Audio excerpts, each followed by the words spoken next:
Hello friends, welcome to our channel. Raj Kapoor लंबे समय से एक फिल्म प्लान कर रहे थे। वो चाहते थे कि 1949 में आई अंदाज की तरह इस फिल्म में उनके साथ नरगिस और दिलीप कुमार काम करें।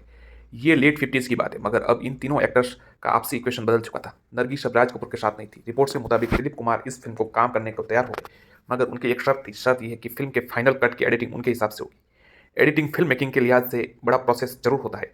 फिल्म में क्या होगा, कैसे दिखेगा, ये पूरी तरह एडिटर के हाथ में होता है। जाहिर है, राज कपूर साहब ने दिलीप साहब की यह शर्त नामंजूर कर दी। इसके बाद वो अपनी लव ट्रायंगल फिल्म के लिए देवानंद साहब के पास पहुंचे। किसी वजह से देव साहब भी वो फिल्म नहीं कर सके। फाइनली राज कपूर ने बॉक्स ऑफिस पर एक के बाद एक कई धमाके करने वाले एक्टर राजेंद्र कुमार को अपनी फिल्म में कास्ट कर लिया। नरगिस वाले रोल में वैजंती माला को ले लिया। संगम नाम से बनी ये फिल्म 1964 में रिलीज हुई और बहुत बड़ी हिट साबित हुई। इसके बाद राज कपूर ने अपने ड्रीम प्रोजेक्ट पर काम करना शुरू किया। इस फिल्म का नाम था मेरा नाम जोकर। संगम की रिलीज के ठीक बाद यानी 1964 में राज कपूर ने इस फिल्म को काम शुरू किया, मगर इससे पूरी तरह बनकर रिलीज होने में 6 साल का समय लग गया। जब कोई फिल्म लंबे समय तक मेकिंग में रहती है तो उससे जाहिर तौर पर लोगों की उम्मीदें बढ़ जाती है। उदाहरण के तौर पर मुगले आजम को ही ले लीजिए, जिसे बनने में 14 साल लगे। खैर, मेरा नाम जोकर राज कपूर की मैग्नस ओपस थी और वो इसे बनाने में कोई कसर नहीं छोड़ना चाहते थे। समय के साथ साथ इस फिल्म पर पैसा भी खूब बहाया गया। कहा जाता है कि इस फिल्म को बनाने में 1 करोड़ रुपए का खर्च आया था। 18 दिसंबर 1970 को मेरा नाम जोकर भारत में रिलीज हुई। फिल्म में राज कपूर को ही नहीं, जनता को भी बड़ी उम्मीद थी, मगर फिल्म टिकट खिड़की पर धराशायी हो गई। जानने वाले कहते हैं कि इस फिल्म के पिटने के बाद राज कपूर साहब काफी तनाव में आ गए थे। मगर क्या वजह रही इस फिल्म के पिटने की, इस सवाल का जवाब समेत मेरा नाम जोकर से मेकिंग से जुड़ी तमाम बातें हम जानेंगे। कपूर खानदान के साथ एक दिलचस्प बात जुड़ी हुई। बात यह है कि खानदान का कोई भी शख्स अपनी मर्जी से फिल्म एक्टिंग में नहीं जाना चाहता। पृथ्वीराज कपूर को फिल्मों में आने का मौका रविंद्रनाथ टैगोर की वजह से मिला। असिस्टेंट रहे राजकुमार को उनके डायरेक्टर ने हीरो बना दिया और अब बारी ऋषि कपूर की थी। यूं तो ऋषि कपूर ने 2 साल की उम्र में ही अपना फिल्म डेब्यू कर लिया था। 1955 में आई फिल्म श्री 420 के गाने प्यार हुआ इकरार हुआ में दिखाई दिए थे। जब फिल्म की हीरोइन नरगिस मैं न रहोगी तुम न रहोगे फिर भी रहेगी निशानियां वाली लाइन गाती है, ठीक उसी समय ऋषि अपने 2 भाइयों के साथ पासिंग शॉट में नजर आते हैं। अपनी बायोग्राफी खुल्लम खुल्ला में ऋषि कपूर बताते हैं कि नरगिस ने उन्हें चॉकलेट का लालच देकर यह सीन शूट करवाया था, मगर वो मेरा नाम जोकर को ही अपनी पहली फिल्म मानते, जहां उन्हें फिल्म मेकिंग प्रोसेस से प्यार हो गया। अपनी किताब में ऋषि फिल्म मेरा नाम जोकर में अपनी कास्टिंग का किस्सा भी सुनाते। ऋषि बताते कि एक पूरा खानदान डाइनिंग टेबल पर बैठकर डिनर कर रहा था। इसी समय राज कपूर ने बड़े कैजुअल तरीके से ऋषि को फिल्म में स्क्रिप्ट सुना पकड़ा दी। इसके बाद उन्होंने अपनी पत्नी कृष्णा से ऋषि को अगली फिल्म में कास्ट करने की परमिशन मांगी। कृष्णा मान गई, मगर उनकी शर्त थी कि फिल्म की शूटिंग का असर ऋषि की पढ़ाई और स्कूल पर नहीं पड़ना चाहिए। राज कपूर ने आश्वासन दिया कि वो ऋषि कपूर के सीन सिर्फ वीकेंड शूट पर करेंगे, ताकि स्कूल में कोई अनुपस्थिति न हो। ऋषि अपने करियर के बारे में हो रही डिस्कशन सुनकर एकदम पंप अप हो गए। वे एक्साइटमेंट के मारे डाइनिंग टेबल से उठे और दौड़कर अपने कमरे में चल गए। हड़बड़ दड़बड़ में ड्रॉवर कॉपी पेन निकाली और सिग्नेचर करने लगे। लोगों ने पूछा क्या हो रहा है भाई, तो ऋषि ने बताया कि अपने ऑटोग्राफ की तैयारी कर रहे। फिल्म मेरा नाम जोकर के पहले सेगमेंट में ऋषि कपूर ने अपने पिता राज कपूर के बचपन का किरदार निभाया था। इस फिल्म में उनके काम के लिए नेशनल अवार्ड से नवाजा गया। राज कपूर की मेरा नाम जोकर से धर्मेंद्र और मनोज कुमार जैसे एक्टर्स गेस्ट रोल्स में नजर आए थे। जब राज कपूर ने फिल्म में एक रोल के लिए मनोज कुमार को अप्रोच किया, तब वो मुंबई से बाहर शूटिंग कर रहे थे। राज कपूर ने मनोज कुमार को फोन किया। किसी गड़बड़ी की वजह से मनोज कुमार ने रॉन्ग नंबर बोलकर फोन काट दिया। राज कपूर को लगा कि मनोज उनकी फिल्म में काम नहीं करना चाहते, इसलिए उन्हें अवॉइड कर रहे हैं। अगली बार दोनों की मुलाकात कंपोजर जय किशन के यहाँ हुई। बातचीत में राज कपूर ने रॉन्ग नंबर वाले वाक्य का जिक्र छेड़ दिया। इसके बाद मनोज कुमार ने उन्हें उस दिन का पूरा किस्सा सुनाया और कहा कि बेशक उनकी फिल्म में काम करेंगे। राज कपूर ने पहले उनकी बात सुनी और फिर कहा कि उन्हें लगा कि मनोज को गलत समझ लिया।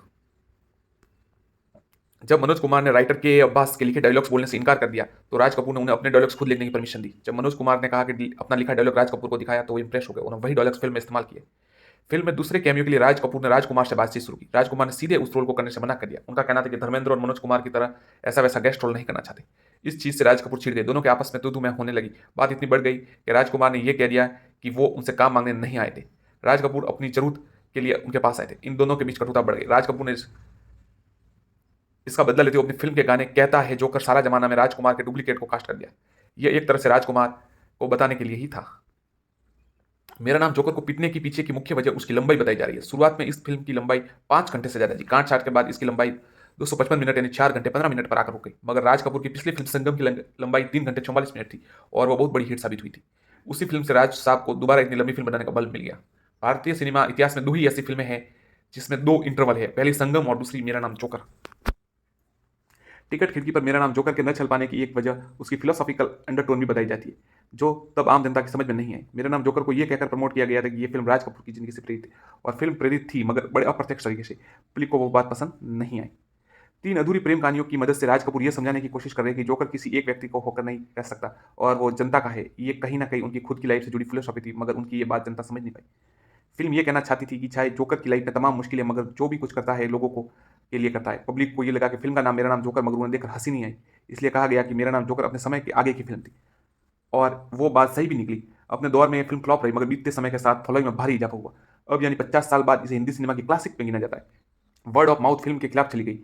फिल्म देखकर जो भी जनता बाहर आई वो फिल्म से संतुष्ट नहीं थी, मगर अपने समय के लिहाज से काफ़ी आगे फिल्म थी। एक स्टूडेंट और टीचर के बीच वाला प्रेम एंगल लोगों को ठीक नहीं लगा। उस दौर में पूरा परिवार एक साथ फिल्म देखने के सिनेमाघरों में जाता, मगर मेरा नाम जोकर से कई ऐसे सीन्स थे जो फैमिली ऑडियंस को असहज करते। ये सब चीज़ें फिल्म के खिलाफ चली गई। ये तो गिनाने वाली वजह हो गई। असल में कोई भी एक्टर या फिल्म मेकर पुख्ते तौर पर ये नहीं बता सकता कि उसकी फिल्म फ्लॉप क्यों हो गई। पब्लिक इस फिल्म को लेकर कंफ्यूज हो गई। पहले उन्हें लगा कि राज कपूर साहब की लाइफ पर बेस्ड फिल्म है, फिर टाइटल में जोकर देखने के बाद उन्हें लगा कि कॉमेडी फिल्म होगी, मगर उन्हें दोनों में से कोई गैस सही साबित नहीं हुआ। मेरा नाम जोकर राज कपूर के करियर की सबसे महंगी और महत्वाकांक्षी फिल्म थी। इसको बनाने के लिए उन्होंने अपनी घर के से लेकर स्टूडियो तक गिरवी रख दिया था, मगर फिल्म पीट गई। अब राज कपूर साहब के सामने सबसे बड़ा सवाल था कि उन्हें अपना घर और स्टूडियो कैसे बचाए। राज कपूर साथ चाहते तो उस खस्ता हाल में भी हिंदी फिल्म के किसी भी सुपरस्टार के साथ काम कर सकते, मगर इस बदहाली के दौर में उन्होंने एक बड़ा रिस्क लिया, दो नए लोगों को लॉन्च करने का रिस्क। मेरा नाम जोकर के बाद राज कपूर ने बॉबी नाम की फिल्म फिल्म की। इस फिल्म में उन्होंने अपने बेटे ऋषि कपूर को लीड हीरो के तौर पर लॉन्च करने जा रहे थे। फिल्म में ऋषि कपूर का ऑपोजिट कास्ट किए जाने के लिए नीतू सिंह और डिंपल कपाड़िया को शॉर्टलिस्ट किया। फाइनली ऋषि और डिंपल को लीड रोल में लेकर बॉबी बनी। उस समय इंडिया की सबसे कमाऊ फिल्म थी देवानंद स्टार जॉनी मेरा नाम। जॉनी मेरा नाम ने हर टेरिटरी में 50 लाख रुपए कमाए थे। बॉबी रिलीज हुई और उसने जॉनी मेरा नाम से दुगनी कमाई की।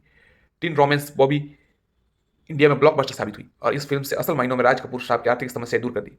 ऋषि और डिंपल रातों रात स्टार बन गए, लेकिन इस फिल्म के बाद डिंपल एक्टिंग से दूर हुई, क्योंकि बॉबी की रिलीज के 6 महीने बाद उन्होंने राजेश खन्ना से शादी हो चुकी थी। राज कपूर की यह फिल्म 4 घंटा लंबी थी। फिल्म में 2 इंटरवल थे। ऐसा करने वाली ये दूसरी फिल्म थी। इस फिल्म की शूटिंग शुरू हुई थी 1964 में, जब ऋषि कपूर की उम्र केवल 12 साल थी, लेकिन इस फिल्म को बनने में 6 साल लग गए और 1970 में रिलीज हुई। उन्हें लगा था कि फिल्म सुपरहिट होगी। उनके बाद उन्हें एक बड़ी स्टार कास्ट के साथ एक रोमांटिक फिल्म बनाएंगे, परंतु फिल्म हिट नहीं हो पाई।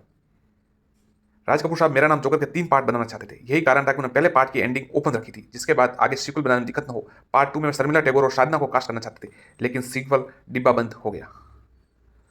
फिल्म में राज कपूर का किरदार राजू जिस सर्कस में काम करता था उसका नाम होता था जेमिनी सर्कस। जेमिनी सर्कस उस समय भारत की बहुत बड़ी ही मशहूर सर्कस कंपनी हुआ करती थी। फिल्म में मनोज कुमार और धर्मेंद्र के साथ राज कपूर मशहूर एक्टर राजकुमार का भी कैमियो चाहते थे, लेकिन वो नहीं कर पाए। इस फिल्म के लिए राज कपूर ने गाने इस्तेमाल ही नहीं किए। दरअसल राज कपूर ने फिल्म के काफ़ी अच्छे गाने आगे आने वाले सीक्वल के बचा के रखे थे, लेकिन ना ही वो फिल्म बनी और ना ही आगे वो गाने किसी और फिल्म में इस्तेमाल किए गए। 2017 में आर के स्टूडियो में बड़ी आग लगी, जिससे बाद मेरा नाम जोकर में इस्तेमाल हुई कई चीज़ें जलकर राख हो गई।